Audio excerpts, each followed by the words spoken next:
Hi guys, welcome to another video. It's 𝗙𝗶𝗀𝗀𝗃 here. Thanks for coming. Today's video is something that I landed on. Also, people tagged me in this video. I was like, why not share it with you guys? And I'm so happy that these are the things that are unfolding in these times of 2024. I love seeing this. But yeah, watch this clip, come back, and let's talk about it. In fact, if we don't have land justice, every single other pillar will follow.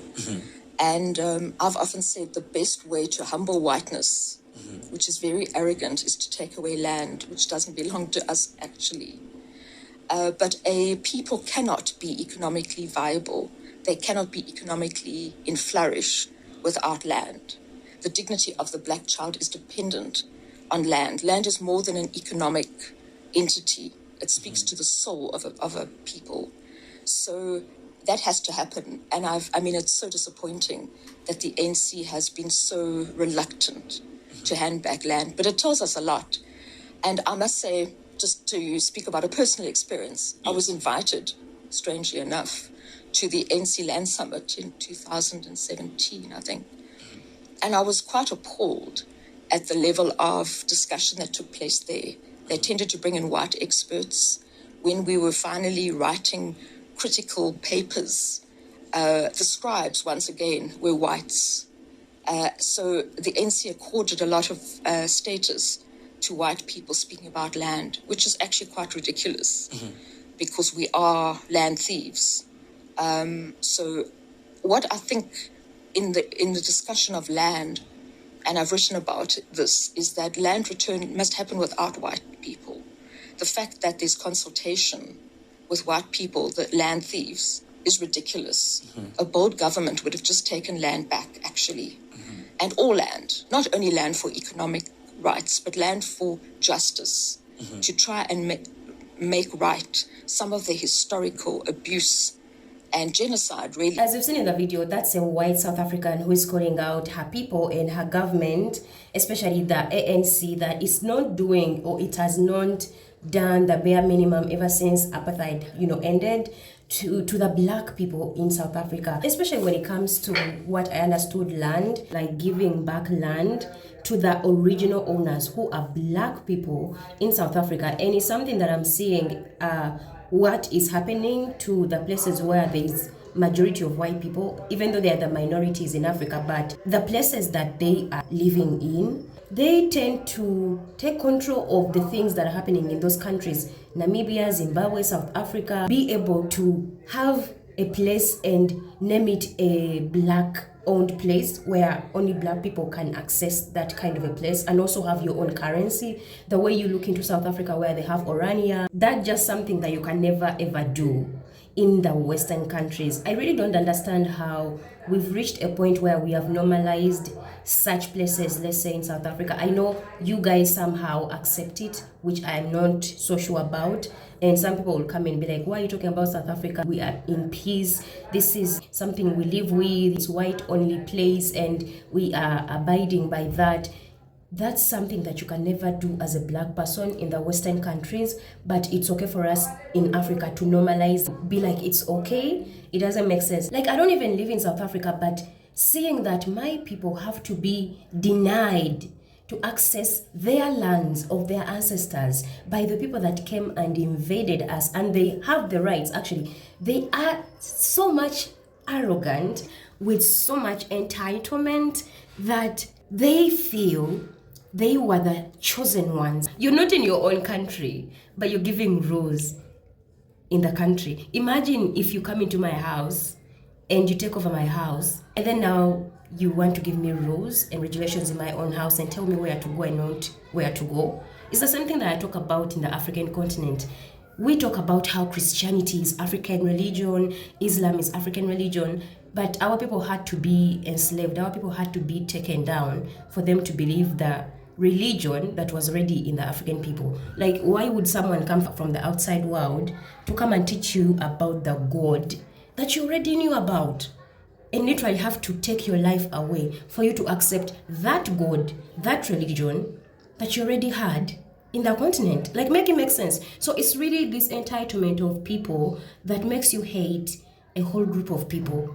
like I always say. And then you also see in South Africa, they have places like Orania. If we are not able to do that in the Western world, you should take your entitlement away from the lands of our ancestors. Black people are expected to take the accountability of our ancestors, you know, and we are expected to also endure the things that came about, those atrocities that happened to our people. But when it comes to the white people, no. They moved past things, and we should let go, but they should enjoy the privileges. They should control the lands in Africa. They should separate themselves in Africa and own lands of African people with no reparations at all, and it's okay. Like, that doesn't make sense, and it will never make sense until we as African people, Black people, are in control of our own resources and lands, as well as everything that involves us as a people. So I really liked how the white woman from South Africa called her people out that they are land thieves, which clearly they are. Majority of them took things inherently. They did not work for those lands. It was things they inherited from their ancestors by stealing from the African Black people, from the Black South Africans, from the indigenous Black people.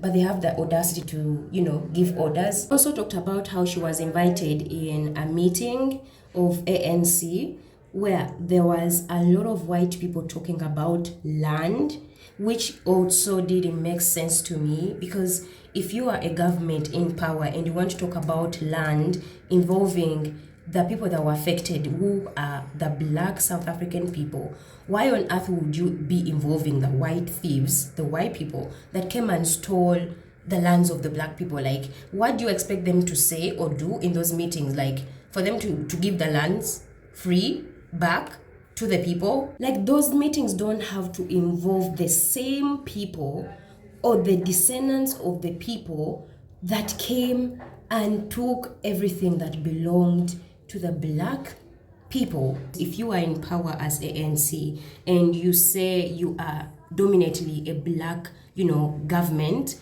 and for the Black people in South Africa, you should be able to just give land back to the people, because you are in control of the country. And if you are for the Black people, do things that are for the Black people.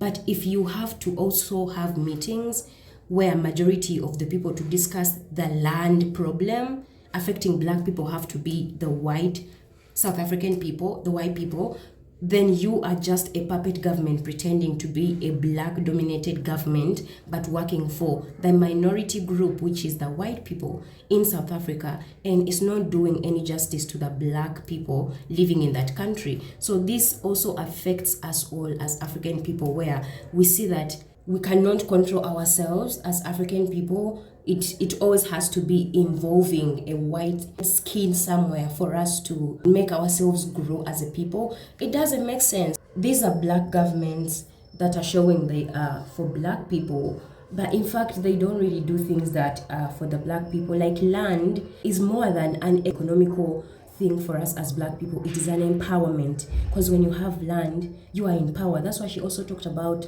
the only way for, like, us Black people to break the white structure or power in Africa is to take our land back.